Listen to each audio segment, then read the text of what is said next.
Salve pessoal, Deu Liga na área, edição número 33, episódio de hoje, como você já viu na descrição, na legenda, no título, Newcastle United, time tradicional do futebol inglês, que após 70 anos voltou a conquistar um título local e quem ergue taça depois de tanto tempo assim merece um Deu Liga especial, né?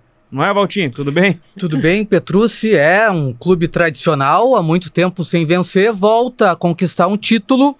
Não é o título principal, não é o título mais desejado, mas é mais uma taça no armário. O pessoal que trabalha no Museu do St. James Park vai ter que pegar ali a chavezinha da sala dos troféus, que estava meio perdida, para colocar um clube de massa, um clube tradicional, e que tem uma história que afeta o futebol até os dias de hoje. E em razão da data FIFA, jogadores do Newcastle convocados, eles foram para suas seleções, mas quando eles voltarem, vai ter passeio a céu aberto, em carro aberto, aquele ônibus tradicional inglês para receber o Newcastle de brasileiros, né, Torreal? É um Newcastle que mudou por conta de brasileiros, acho que comandam muito bem esse meio de campo, a gente vai falar mais sobre esse sucesso. E vejo que tem muitos brasileiros que gostam do Newcastle, muito por filmes, por jogos, porque é um clube querido, é um clube que gera muito por conta dessa falta de títulos. Às vezes tu querer relembrar como é a época de sucesso, e eu gosto muito do Newcastle, é um time assim que é bonito, as cores são diferentes ali do futebol inglês, acaba se destacando, e o St. James Park pra mim é um dos estádios mais icônicos ali do futebol inglês. Então, merecido esse título, foi um grande jogo, um grande título conquistado. St. James Park, que antes mesmo do Newcastle ser licenciado no Pro Evolution Soccer, o estádio estava lá e eu gostava de jogar bastante com esse... Estádio que está com os dias contados. Grande estádio. Pois é, né? Os árabes estão querendo coisas novas. A gente vai falar disso mais adiante. O episódio é 33 do Burn, do Newcastle. Grandalhão, canhoto, foi até convocado para a seleção inglesa, autor de um dos gols do título contra o Liverpool na Copa da Liga. Vamos fazer o seguinte, vamos para o índice do Deu Liga, para a gente entender como é que vai ser o programa de hoje. Olha lá, o primeiro tópico, os títulos dos primeiros anos, afinal foram 70 sem ganhar, mas lá no início o Newcastle teve bastante taça. O período de seca, foram 70 anos sem títulos no cenário inglês, até agora, quando os sauditas chegaram em 2021, reforços de peso chegaram a Newcastle e o título, algumas decisões vieram, alguns jogos decisivos vieram e o título chegou em cima do Liverpool. Como é que foram esses primeiros anos de Newcastle, hein? É um time tradicional na Inglaterra. Time tradicional de uma região que gosta muito de futebol, região operária, que lá nos anos 1700 tinha muita produção de carvão, era uma área muito industrial, também muita produção de carvão. É o clube hoje em dia mais ao norte da Inglaterra, disputar a Premier League. É quase na Escócia, né? Quase na Escócia. Por um detalhe, não joga o campeonato escocês. Pô, talvez fosse um grande rival lá pra... E na verdade o Newcastle era dois Newcastles, né? A cidade de Newcastle é dividida no leste e oeste, então tinha um clube em cada lado com o mesmo nome.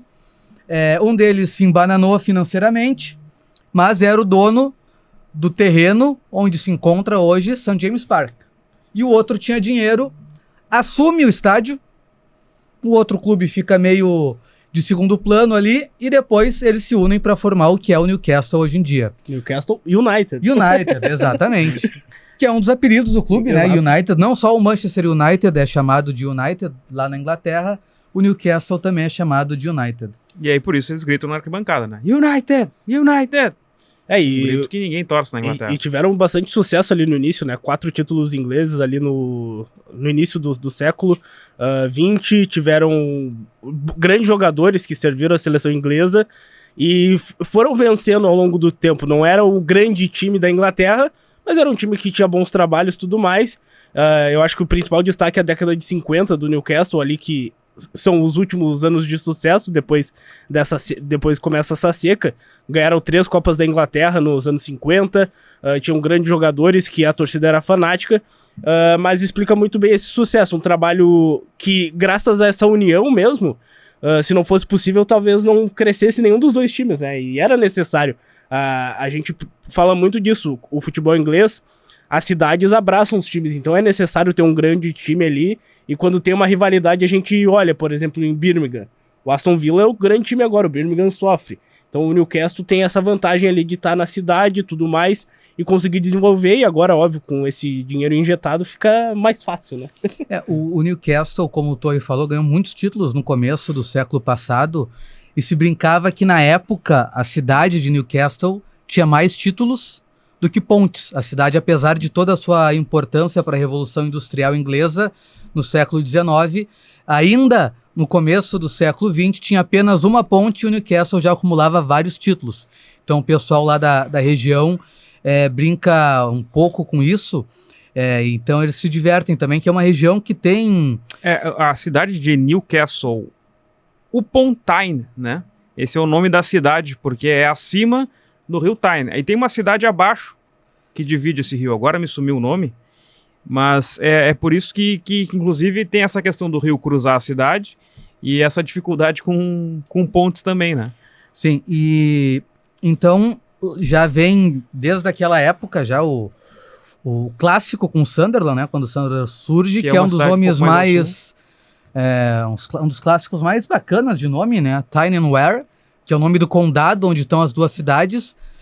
O Newcastle fica na região de Tyne, por causa do rio, e o Sunderland fica na região de Wear. Então é o clássico Tyne and Wear, que hoje em dia não tem tanta rivalidade, porque o Sunderland vive uma pequena crise. Falando em Tyne, eu fiz a conexão com o videogame, que o St. James Park já estava no PS6 e o Newcastle não era licenciado. O nome do time era Tyneside, que é o lado o lado Tyne também. Mas é uma trajetória de início, assim, bastante vencedora, né? Mas que aos poucos foi se desfazendo. Eles tinham, como eu falei ali no meu destaque, eles tinham até inovações para o futebol da época. O lateral direito Bill McCracken, ele foi o responsável por mudar a regra do impedimento, porque ele descobriu, junto com um companheiro de defesa dele, que se os dois avançassem ao mesmo tempo... Na época eram 3 jogadores que tinham que estar entre a linha de fundo e a bola para ter um impedimento. Então eles avançavam ao mesmo tempo e deixavam os jogadores impedidos. Foi a primeira linha de impedimento montada na história do futebol. E aí fez com que em 1925 a FA mudasse, apesar da regra já ter lá os seus 40 anos, mudasse a regra para ser o que a gente conhece hoje em dia, que são 2 jogadores entre a linha de fundo e a bola. Mas mesmo assim ele seguiu como técnico depois, quando ele se aposentou, implementando essa armadilha para deixar os adversários em impedimento. Isso é muito clássico, eu acho que de todos os episódios que a gente fez sobre times aqui especiais, tem isso nas antigas, né? O cara que é o jogador, que é o capitão do time, ele vai se desenvolvendo e ele vira treinador. Vira técnico, vira presidente, faz tudo. O cara gosta de livros, começa a entender, até virar presidente, né? Hoje em dia é raro isso, né? E se manter no mesmo time, não se queimar. Até porque o cara percebe que a tarefa do treinador hoje é muito desgastante, né? É difícil tu pensar que o cara vai ser treinador e ainda depois vai achar um tempinho para ser presidente. É uma coisa ou outra hoje em dia. E ainda mais alguém que é jogador, que daqui a pouco durante o dia trabalha 2 horas, que é o treino, se envolve mais em dia de jogo, né? Um treinador passa o tempo todo montando treino, enfim. Imagina o presidente, né? Tem que resolver milhões de problemas, né? São raros os casos, né? Eu acho que o Ronaldo agora, recentemente, é um deles. Eu acho que o sonho da torcida do Newcastle é que o Alan Shearer, por exemplo, pudesse... Um dia vá ser presidente. Ele é comentarista, né? Ele é comentarista. E é o maior ídolo do clube, né? Embora seja a época que a gente vai avançar depois para o segundo tópico, que era 100 títulos, mas de muita importância do Alan Shearer. Acho que isso aconteceu bastante. E vale o registro também do apelido do clube, pelo clube que a gente falou do United. Eles também são conhecidos como Toon, que é o modo como as pessoas da cidade, na verdade, o dialeto Geordie, que é o dialeto daquela região, que se pronuncia town, cidade, lá é Toon. Então, esse é um dos apelidos. Eles têm essa região recebeu o nome de Geordie, esse dialeto, Porque lá no século XVI, eles apoiaram muito o século XVIII, o rei George. Então, foi uma região que apoiou muito a monarquia do rei George, por isso que eles têm esse apelido, mas o nome como eles são mais conhecidos são os Magpies.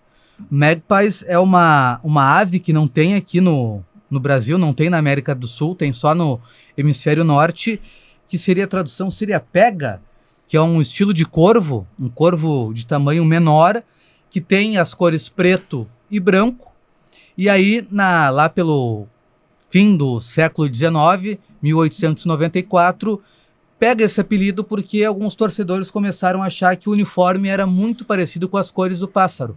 Então colocaram esse apelido de Magpies no Newcastle. Ali, ó, o uniforme. O Valtinho nos trouxe aqui da coleção Uma relíquia dele. essa aí, né? Sabe que ano é essa camiseta? Puxa, ali é dos anos 95, 96, 97, por aí. Na aberta a gente consegue mostrar a camiseta aqui, a camiseta do Newcastle, anos 90, uma camiseta surrada, mas resistente. Resistente, né? É que nem o Newcastle. E isso é interessante, o distintivo também, que tem muitas questões alusivas à cidade. Né? No topo tem ali um castelo, que remete a um castelo lá do século XI. O Newcastle. Que é o Newcastle, castelo que dá origem ao nome da cidade. Tem as cores do clube. E ali tem 2 cavalos marinhos que representam a questão litorânea, né? Um porto muito importante para a Inglaterra. Então, esses dois aspectos da cultura de Newcastle estão presentes no brasão, no distintivo do clube. E ainda dos tempos dos romanos ainda, né? É um tempo antigo em que Newcastle foi uma cidade muito importante no noroeste da Inglaterra. Time que fica bem no topo, né? A temperatura, acho que depois o Torrealba vai falar, mas porque a gente vai falar de um filme, né? Que tem o Newcastle. O cara sofria muito com do sol, né? Faz pouco sol em Newcastle. É complicado, né? Ainda mais os brasileiros que vão lá, né? A gente mencionou. É uma mudança bem complicada. Chove bastante frio, ver o sol é raridade. E adaptar o futebol a isso, esse clima é complicado, né? Mas como o Valtinho falou, né? Uma cidade que sofreu, viveu os tempos de glória, sofreu e agora tá tentando retomar isso, né? Então, acho que o pessoal abraça muito isso, sabe? Acho que todos os jogadores que a gente for mencionar nesse programa que são referência no Newcastle, tanto na fase boa quanto na fase ruim, eles abraçaram de verdade o time, porque eu acho que a cidade abraça muito os jogadores que se doam pro Newcastle, e é bonito de ver isso. E até quando a gente for falar do nosso filme, do nosso Chá da 5, explica muito porque escolheram o Newcastle também para isso, né?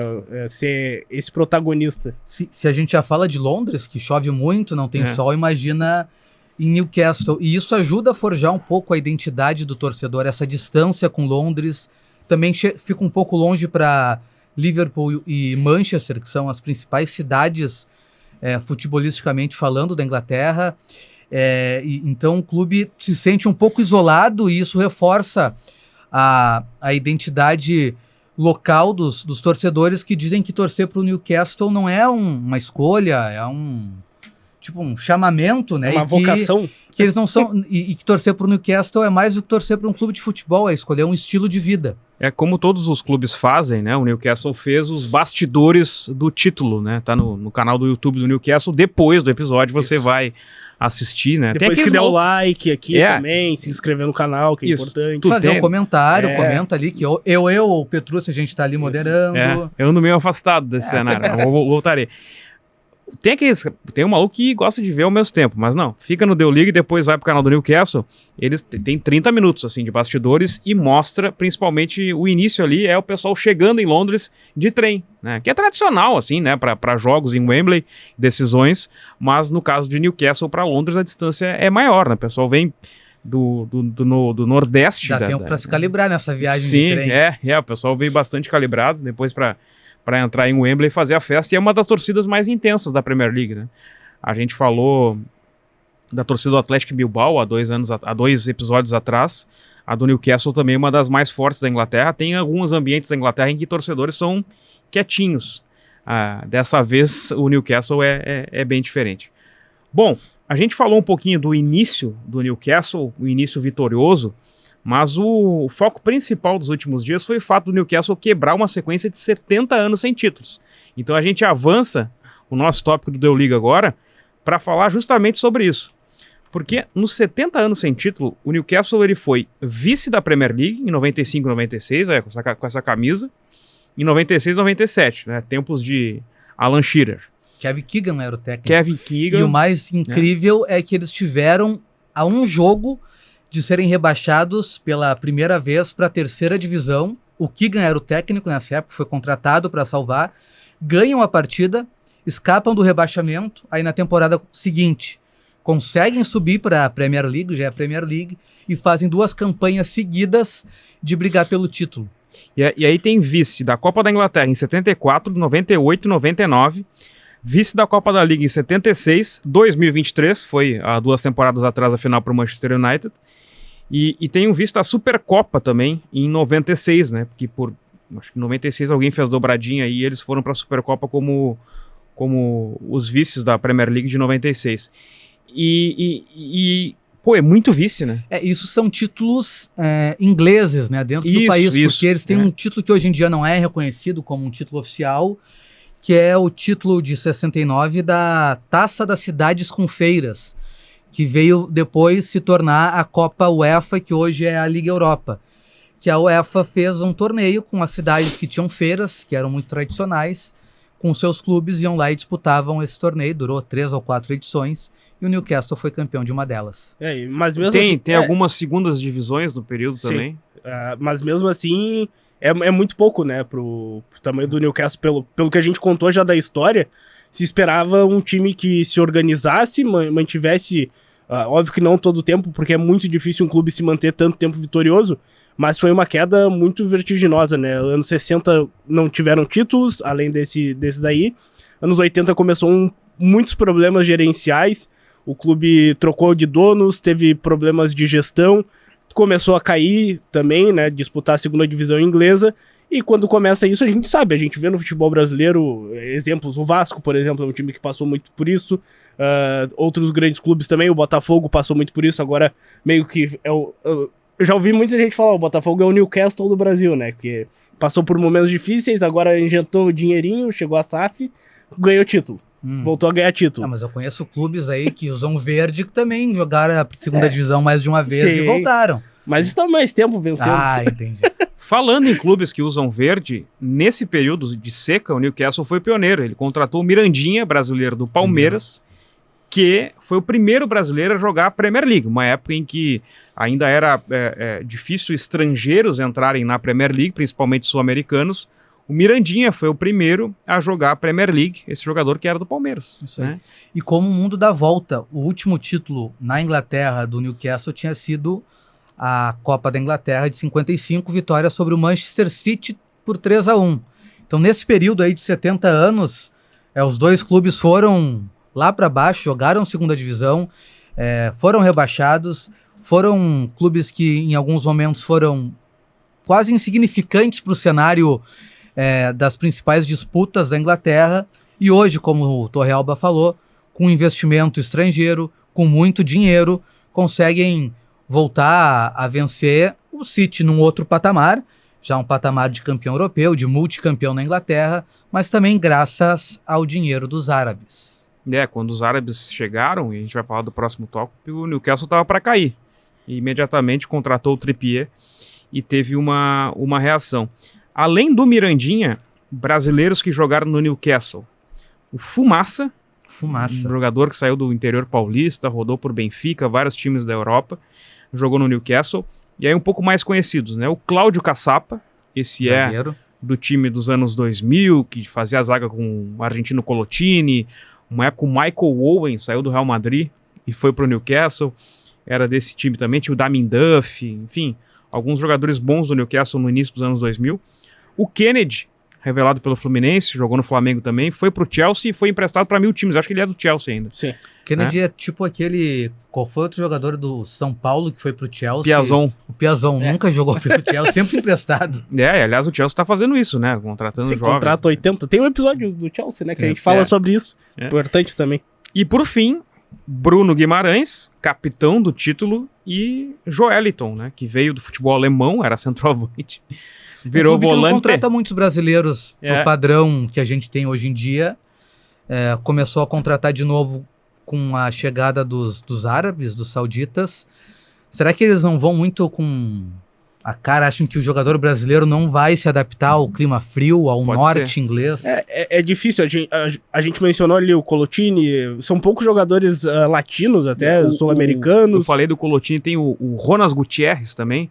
O Asprilla jogou no Newcastle em algum momento. Colombiano, sim. O Newcastle, ele faz uma das grandes campanhas ali da Premier League, vice de 97, com o Faustino Asprilla, camisa 11. Que jogou no nosso Palmeiras, Jogou. Né? Fazendo ataque com o Alan Shearer e com o Luiz Ferdinand, que é primo do Rio e do Anton. Tá cada vez mais se ligando no Newcastle e no Palmeiras, né? Eu acho que eu vou... Tá pintando Quem sabe um amistoso. E aliás, o Newcastle... Quem sabe um mundial de clubes com Newcastle e Palmeiras no futuro, mas daqui a 4 anos. Mas pra isso o Newcastle tem que chegar lá, né? Mas aliás, o Newcastle tem um uniforme verde muito bonito, assim. Reserva. Que dá uma... destoa bastante, né, da cor atual. Em São Paulo, por exemplo, não poderia ter isso. Nessa época um pouco uma camisa mais recente dessa época, que eu tenho também, mas não trouxe, tem um uniforme azul do Newcastle, muito bonito também, mais ou menos esse período, uns 2, 3 anos depois dessa camisa aí. Mas esse fato é interessante, né, porque eu acho que eu não sobreviveria ao norte complicado, né? Da Inglaterra, assim, sem uma gotinha de sol, né, é muito difícil, eu preciso do sol, eu preciso de céu azul, eu acho que dá uma energia diferente para o nosso humor, né?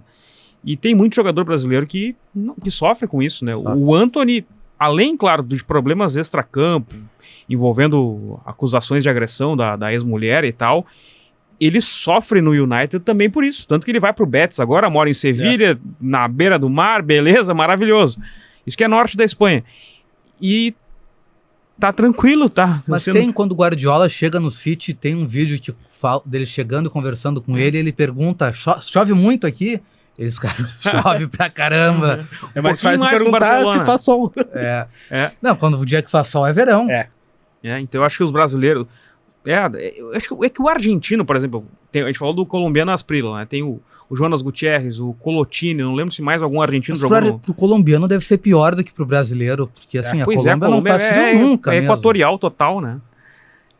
Trocar o Caribe colombiano pela névoa e a chuva do porto de Newcastle não deve ser tem tão que ter simples. uma mente forte para se adaptar. E a gente não sabe, pode ser que o Newcastle tenha tentado muitos jogadores brasileiros, sul-americanos, mas é difícil acreditar nesse projeto, né? E o projeto atual conseguiu trazer alguns jogadores. O Bruno Guimarães, ele tem um mercado absurdo na Europa. Até quando estava no Atlético, ele poderia ir para outros lugares, mas o projeto do Newcastle que foi apresentado foi bom.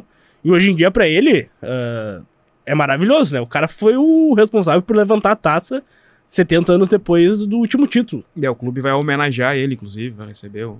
eu tava até vendo, ele pode ser a 4ª estátua da história do St. James Park. As estátuas são... Vai durar pouco. O Jack Milburn, o que jogou de 43 a 57. O United? Ele marcou mais de 200 gols, foi responsável lá pelos títulos da Copa da Inglaterra e tudo mais. Ganhou uma estátua. O Alan Shearer, maior artilheiro da Premier League, mais de 200 gols também pelo Newcastle, tem outra estátua.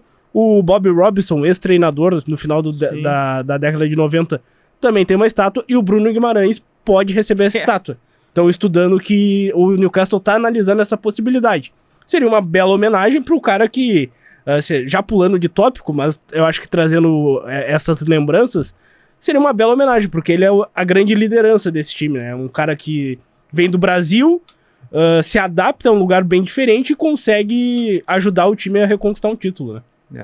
Para antes de encerrar o tópico, tem que dizer que teve um uruguaio no Newcastle também, e Nacho Gonçalves, o Nacho, um meia muito, mas muito lento, devagar, aquele camisa 10 clássico uruguaio, assim, que não só faz a bola andar, fez poucos jogos no Newcastle, mas chegou lá bem cotado e acabou encerrando o contrato antes. E aí o Maestro Tavares trouxe ele para Montevidéu, já que ele estava sem vínculo com o Newcastle, no início de 2010. E ele seria o camisa 10 da seleção na Copa de 2010, na África do Sul. Ele faz aquele primeiro jogo com a França, já sai porque vai mal, o Lodeiro quebra o pé, e aí o Diego Forlán vira o 10 do Uruguai e destrói com aquela Copa do Mundo. História. O resto vira história. Faz mágica com a Jabulani nos pés. Vamos lá, agora vamos pro tópico, que é o principal, né? É o Newcastle da Arábia Saudita. É o time que é comprado por um valor 300 bilionário, milhões de 300 libras. milhões. Eu acho assim, mais de 2 bilhões na época. de reais no De caso. reais, isso. Até para um clube da Premier League, eu não acho que seja um valor tão elevado. Se a gente for pensar no Arsenal, no Manchester United, esses clubes valem muito mais do que esses 300 milhões de libras. Claro, é um valor considerável, mas é um valor, assim, ainda acho que módico para os padrões da Premier League. E aí sim, aí por um fundo árabe... Saudita, né? Um fundo saudita, é da Arábia Saudita, né? Árabes a gente pode incluir o City, que é dos Emirados Árabes, o PSG, que é do Catar, enfim, mas da Arábia Saudita, né? É o primeiro time da Arábia Saudita na Premier League, né? Já tinha o Chelsea com dinheiro russo, muitos clubes com dinheiro dos Estados Unidos, o City com dinheiro dos Emirados Árabes e agora o Newcastle com dinheiro da Arábia Saudita, né? Que tá forte, muito forte, investindo no esporte. O City faz parte de um projeto muito maior. Tem a ver com o sport washing, né, que é tu limpar a tua imagem externa através do esporte. É uma medida que o Mohammed bin Salman, que é o do City. O do Sauditas. Ele assume como príncipe em 2017.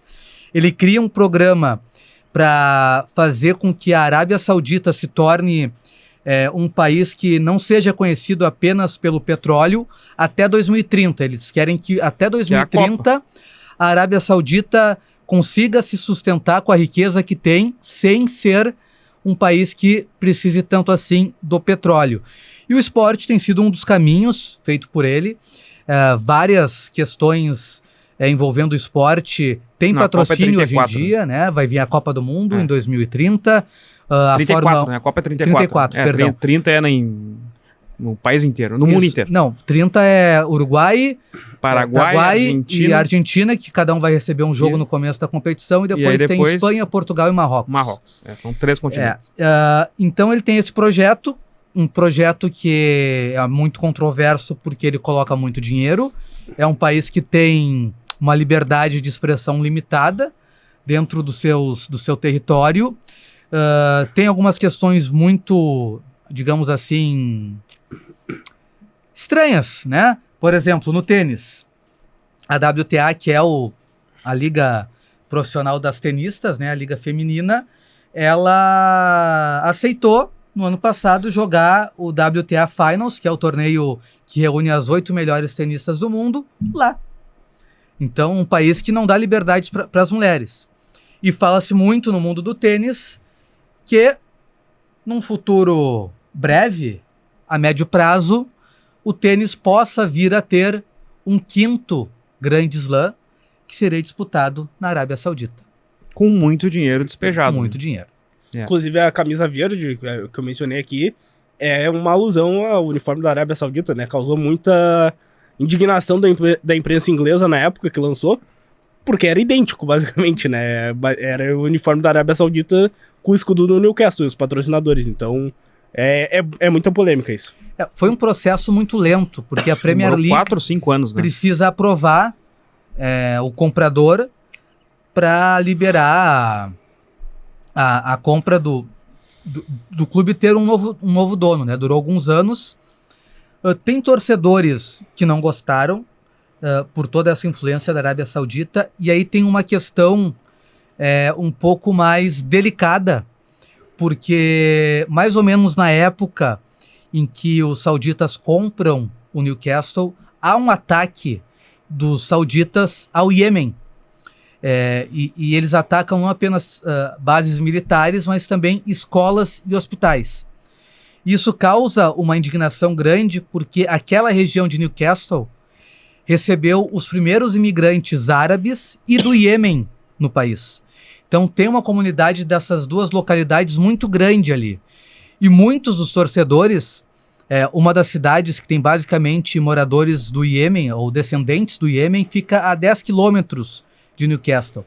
E eles são torcedores do Newcastle. Do velho Newcastle. Do velho Newcastle. E estão aí se debatendo, se torcem para o novo Newcastle, o Newcastle dos sauditas, que atacou o país deles.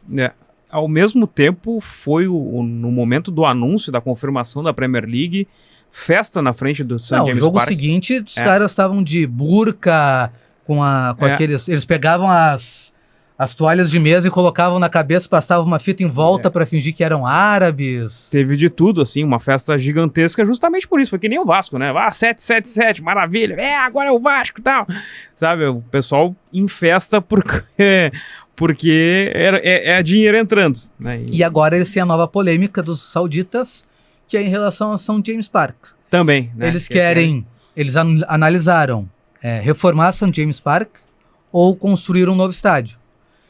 Um novo estádio demoraria mais tempo, mas traria mais lucro, enquanto adaptar o St. James' Park para uma nova realidade teria um período de 5 anos, mas teria que daqui a pouco parar de jogar lá, e teria uma questão mercadológica menos influente do que um novo estádio.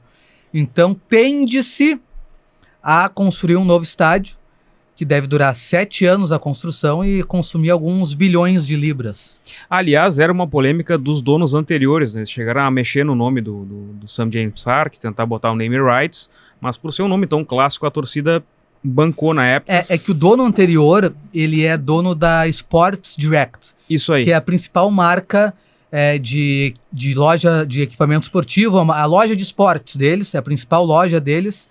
Eles têm uma loja um pouco mais elitizada, que é a Lily White's, que fica bem ali em Piccadilly Circus. É da mesma rede. E por isso que eles tentaram fazer essa compra até como uma maneira de injetar dinheiro no clube, passando do mesmo dono de uma empresa dele para outra. Um patrocínio. Não deu certo. Como a gente já viu em outros clubes e já debatemos isso em outro programa aqui no Deu Liga também. E esse caminho, né? Agora o Everton está inaugurando um estádio novo, já fez partidas de teste e, por consequência, vai aposentar o Goodson Park, né, que é talvez um dos estádios mais históricos do futebol inglês. O Manchester United quer construir, já apresentou o projeto agora de um New Old Trafford, para ter um outro, vai ser ao lado, mas é um novo estádio também. Tem uma série de estádios sendo construídos e, por consequência, os antigos e clássicos, como é o caso do Goodson Park, como é o caso do St. James' Park ou do Old Trafford, né, que já tem as suas características, as suas construções. Tu olha na TV, tu identifica, esse é o estádio. St. James' Park, o lado das câmeras era a arquibancada mais baixa, né, e os outros 3 lados, uma arquibancada mais alta. Isso está acabando, né? Que aí varia muito, né, de clube para clube, de estádio para estádio. Quando o Fulham aposentar o Craven Cottage, aí deu, larguei.